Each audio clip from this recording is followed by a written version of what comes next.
Salut, bonjour et bienvenue dans l'épisode 2 de I Think I Love You. Moi c'est Nao, votre hôte, votre complice et surtout votre guide dans cette grande chasse au trésor amoureuse. Et aujourd'hui on reste en tête-à-tête, juste toi et moi. Et le slogan reste le même, mais où se cachent les couples vraiment heureux? Et aujourd'hui, pour les trouver plus facilement, on va parler des 5 langages de l'amour.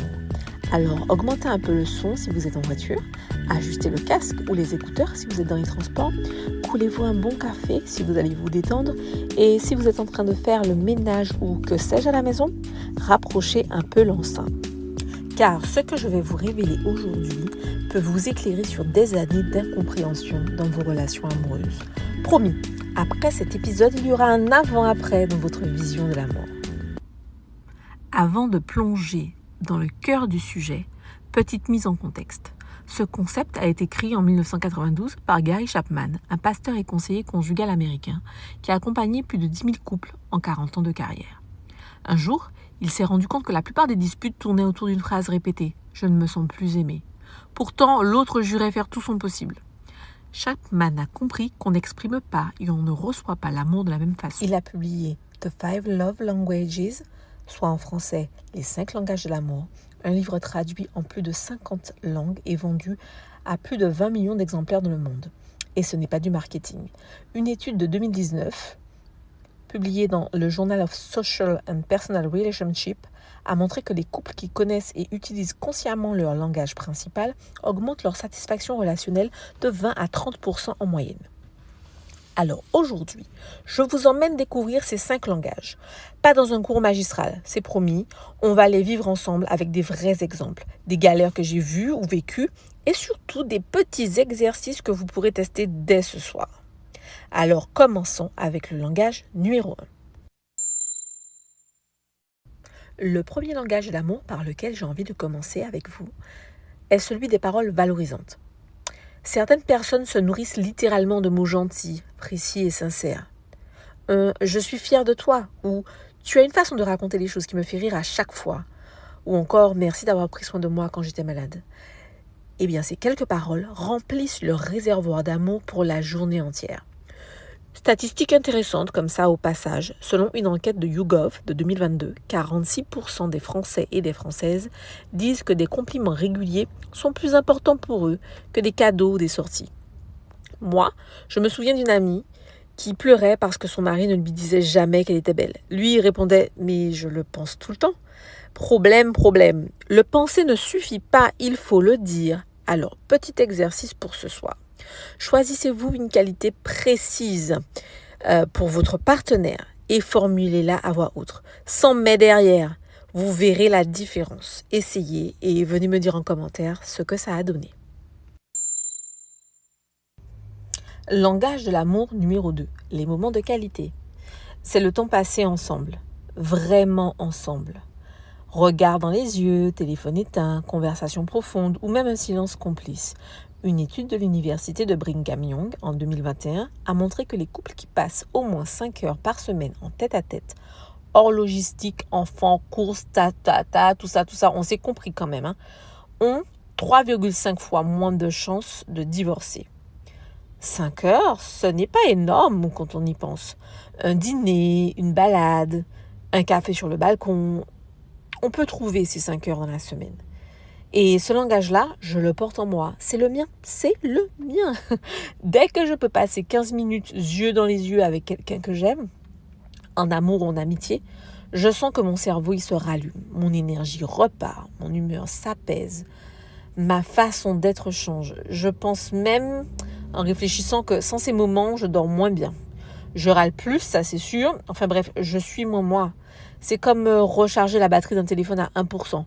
Chaque moment de qualité passé avec quelqu'un que j'aime, je récupère un peu plus de batterie.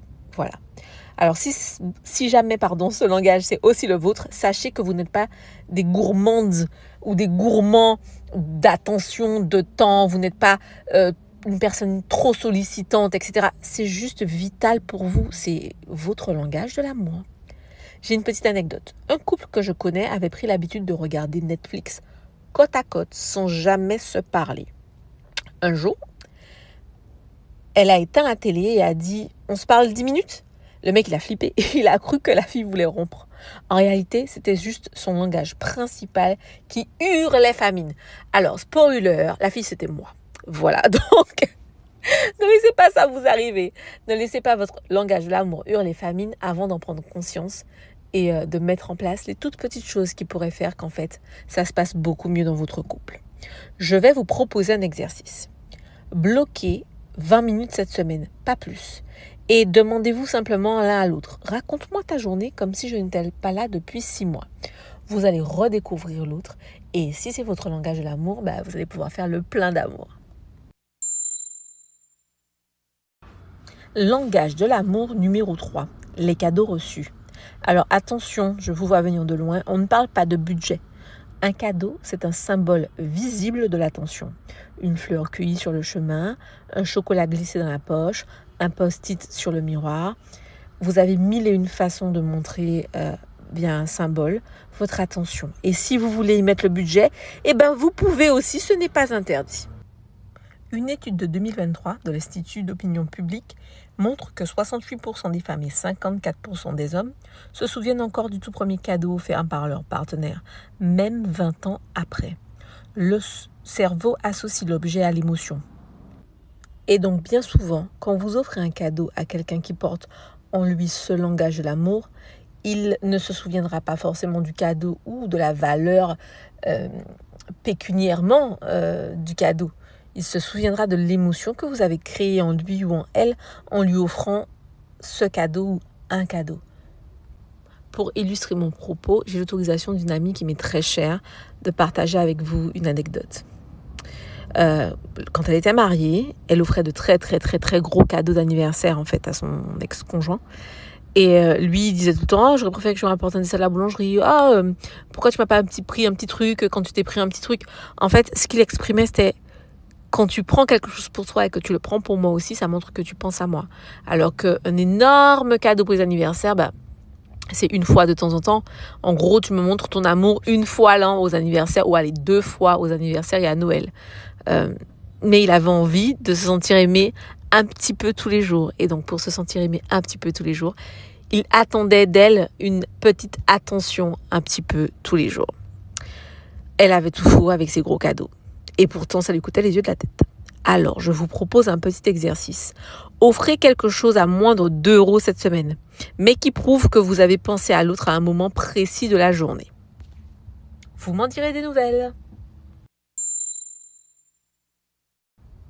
Langage d'amour numéro 4. Les services rendus. Faire quelque chose pour quelqu'un sans qu'on vous le demande. Repasser sa chemise, faire les courses quand l'autre est épuisé, ou réparer l'ampoule qui clignote depuis 3 mois sans qu'on vous l'ait demandé. Ou encore, aller faire une petite balade avec les enfants quand l'autre est épuisé ou a envie d'avoir un petit peu de temps seul. Selon Gary Chapman, c'est le langage le plus sous-estimé. Et pourtant, une étude de l'Université de Toronto en 2020 a montré que les actes de service augmentent le sentiment de sécurité émotionnelle de 35% dans le couple. Mais attention, attention, attention. Si vous râlez en le faisant, l'amour s'évapore instantanément. J'ai vu une scène hilarante une fois, ou tragique, c'est selon comme vous le déciderez. Un mari qui range la cuisine entière et qui s'écrie « C'était pas si dur, comme si c'était une punition. Sa femme, dont le langage principal était les services rendus, a répondu « Mais alors pourquoi tu le fais ?»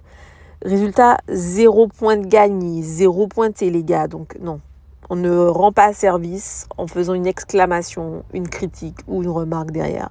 Ce n'est plus un service. Petit exercice pour découvrir si ce langage de l'amour est celui de votre partenaire. Identifiez la corvée que l'autre déteste le plus et prenez cette corvée en charge dès le même matin sans aucun commentaire, juste avec un petit sourire et peut-être un petit bisou. Dernier langage de l'amour, le langage numéro 5, mais pas des moindres, le toucher physique. Un câlin, un effleurement, un baiser sur le front, un bras autour des épaules. Pas forcément sexuel, Un simple contact physique avec la personne qu'on aime. Une méta-analyse de 2021 dans Psychological Bulletin montre que le contact physique réduit le cortisol qui est l'hormone du stress, de 22% en 10 secondes seulement. Ça veut dire qu'il faut 10 secondes pour que votre cerveau libère l'ocytocine, qui est l'hormone de l'attachement. J'ai vécu ça après mon divorce. J'ai remarqué que je me sentais assez seule, même si j'étais entourée. Un jour, une amie m'a pris dans ses bras, juste 15 secondes en silence. J'ai fondu. Depuis, je sais que sans ces micro-contacts, on peut s'éteindre facilement. Alors, je vous propose un petit exercice. Offrez un câlin de 10 secondes ce soir. Chronométrez-le vraiment. Et faites-vous ce câlin sans rien dire. Et notez la différence dans l'air, dans l'humeur, dans les regards. Et même, petite chose qui arrive assez souvent, on sent même que le corps de l'autre ou même son corps se détend en fait. Les épaules retombent et on a envie genre de souffler d'un coup. Il n'est pas nécessaire de passer 120 ans, mais juste essayez déjà ces 10 secondes et vous m'en direz des nouvelles. Alors maintenant que nous avons vu les 5 langages de l'amour, récapitulons un petit peu pour que vous puissiez y revenir. Premier langage de l'amour, les paroles valorisantes. Dites ce que vous admirez chez l'autre de manière sincère. Le petit exercice qui va avec, une phrase précise ce soir et voyez comment l'autre se sent, comment l'autre réagit, comment l'autre répond. Deuxième langage de l'amour, les moments de qualité. 20 minutes les yeux dans les yeux. Le petit exercice que je vous propose, racontez votre journée comme au premier jour, comme si vous ne vous connaissiez pas, mais comme si vous aviez envie de vous redécouvrir. Le troisième langage de l'amour, un cadeau. Un cadeau tout simple. Le symbole avant le montant, on ne se ruine pas. Donc le petit exercice, c'est un geste à moins de 2 ou 3 euros cette semaine. Et voyez comment l'autre réagit. Est-ce qu'il ou elle s'illumine en voyant que vous avez pensé à son bonheur, à son plaisir ou en lui faisant cette petite attention. Le quatrième langage de l'amour, les services rendus. Faites-le sans soupirer, avec le sourire, plein de bonnes intentions. Donc, petit exercice, la corvée que l'autre déteste, vous la faites demain matin, sans broncher, toujours avec la même bonne humeur, juste pour lui faire plaisir. Et enfin, le cinquième langage de l'amour, le toucher, juste 10 secondes. Petit exercice, un câlin chronométré. Si vous testez ne serait-ce qu'un seul de ces exercices, revenez vers moi sur Instagram ou même sur la plateforme sur laquelle vous écoutez ce podcast et partagez-moi ce que ça a changé pour vous. Je partage tout, même les ratés. Et parce que l'amour, c'est aussi une affaire de famille, je voulais vous parler du petit frère des 5 langages de l'amour. En tant que parent, jeune parent, j'ai à cœur de vous parler aussi des 5 langages de l'amour des enfants. Dès la naissance, un bébé n'a pas besoin de mots. Il sent les choses. Si vous lui offrez un peu des 5 langages de l'amour, un peu de câlin, des jeux, un service, un petit cadeau, des mots doux, eh bien vous construisez un réservoir d'amour solide pour votre enfant ou pour les enfants de votre entourage. Plus tard, quand il grandit, il va découvrir son langage à lui. C'est comme avoir la carte magique.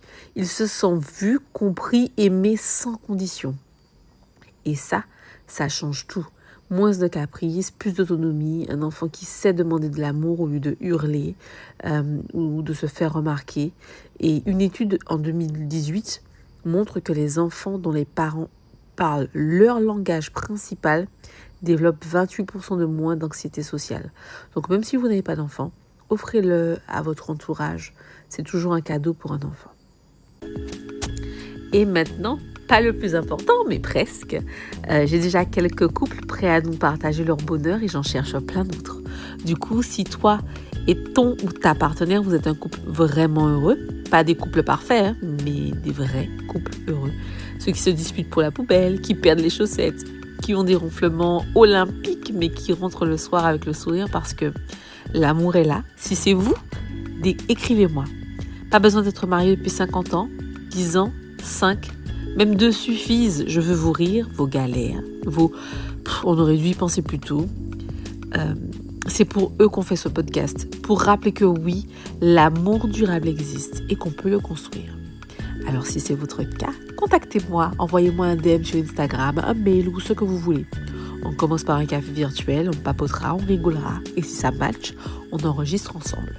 En anonyme ou pas, comme vous voulez. Promis, ça sera fun et ça sera sans jugement. Dans les prochains épisodes, on parlera de raviver la flamme et on recevra très bientôt un nouveau couple qui vous partagera l'amour vrai qu'ils ont ensemble depuis tout ce temps. Alors, abonnez-vous partout, Spotify, Apple Podcasts, YouTube, pour ne rien rater de la suite. Et laissez-moi un petit 5 étoiles si l'épisode vous a plu. Ça va vraiment aider à faire découvrir le podcast. En tout cas, merci d'avoir écouté. I think I love you et je pense que toi aussi, tu vas commencer à le dire différemment. On se retrouve très vite pour le prochain épisode. En attendant, prenez soin de vous, de vos cœurs et de ceux des autres. Bisous!